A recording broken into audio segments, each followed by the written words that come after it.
Tomo, slušaj me, ja znam da si pod stresom. Svi smo pod stresom, ali tvoj stres je prešao u paranoju. Ti si nešto utuvio u glavu i nikom ne daš da te razuvjeri. Ne, istina je to. Slušaj me, kako bi ja volio da to nije istina, ali je. Tomo, dolaziš u moju kuću, lažno mi optužuješ ženu, prijetiš mi policijom. To neće ići. Slušaj me, Mato. Ja ne dopuštam da se neke granice prelaze. A kad mi neko prijeti smrću, vjeruj mi da je ta granica prijeđena. Slušaj me. Umalo da nisam završio kao i njena prva žrtva.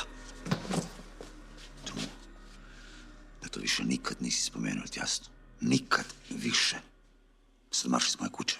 Drži tu luđakinju pod kontrolom. Jer ako se približi meni ili mojoj obitelji, vjeruj mi, crno joj se piše. Crno.